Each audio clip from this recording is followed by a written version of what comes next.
His evenings were spent scouring through old horror films and binge-watching the latest gory thrillers, often losing track of time as shadows danced across the walls while flickering images illuminated his room. His evenings were spent scouring through old horror films and binge-watching the latest gory thrillers, often losing track of time as shadows danced across the walls while flickering images illuminated his room. The thrill of those stories filled him with a unique blend of excitement and fear. What he didn't know, however, was that one fateful night, the lines between fiction and reality would blur in ways he could never have imagined. It was a stormy night when Max settled into his makeshift movie theater, an old couch propped in front of a large flat screen. He rummaged through his collection and chose a particularly gruesome classic, a film notorious for its intense scares, The Nightmare Asylum. As the opening credits rolled, thunder rumbling in the background only amplified the film's eerie score. Halfway through, the power flickered and died, dragging him into darkness. Disheartened, he reached for his phone to find a flashlight app, but as he switched it on, his heart sank. The flickering screen revealed something far more terrifying than the movie. The figures from the screen, characteristic and grotesque, were emerging right from the shadows of his living room. Max blinked, attempting to clear his racing thoughts. They couldn't be real. It had to be his imagination. Yet, there they were, the infamous chainsaw-wielding maniac, a girl with hollow eyes who laughed maniacally, and the chilling specter of a former hero turned murderous. His pulse raced as panic surged through him. With nowhere to run, he stumbled back, shrieking, "This is a prank! Someone's messing with me!" They only laughed, a cacophony of sounds that sent a chill down his spine. It was as if his deepest fears had congregated in his own living room, seeking vengeance for the countless hours he had spent consuming their horror. Debilitating dread settled over him. He bolted for the front door, yanking at the handle, but it wouldn't budge. The windows were sealed tight, shadows enveloping the room as the characters advanced slowly, their intentions clear on their sinister faces. Max's eyes darted around the room, searching for something, anything, to defend himself with. He spotted an old baseball bat leaning against the wall. Gripping it tightly, he braced himself as they closed the distance, eyes filled with swirling malice.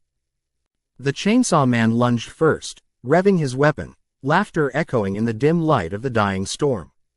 Adrenaline surged through Max as he swung the bat, missing just barely. The chainsaw screeched, the air filled with the acrid smell of gasoline and oil.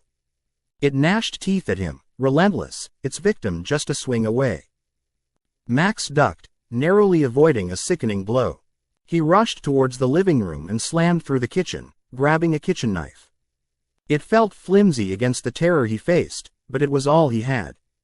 The girl with the hollow eyes danced in delight, closing in on him, her laughter resonating like nails scraping against glass.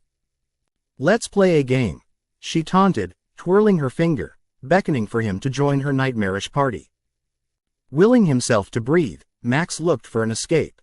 "You're not real, you're just characters," he shouted, hoping against hope to eradicate the nightmare invading his life. But they were real now. The barriers had broken, and he was an unwilling participant.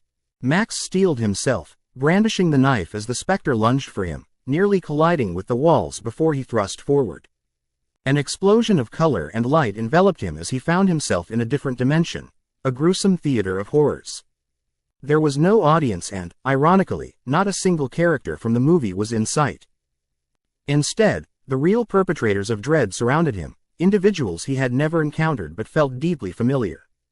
They whispered tales of torment, sly smiles dangling on their lips, welcoming him into the fold with open arms.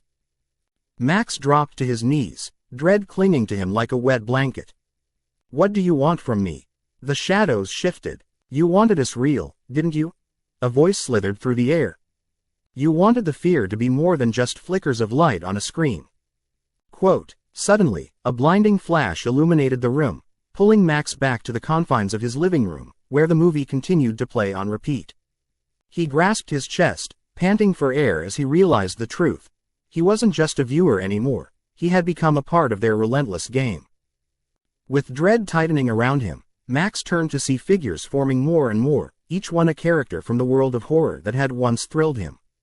No longer mere descriptors of shadows on a screen, they were now free to claim him as their own. Outside, the storm raged on, and so did his fear, for Max understood he could never return to the life he had known. He had invited them into his reality, and there was no escaping his own living nightmare.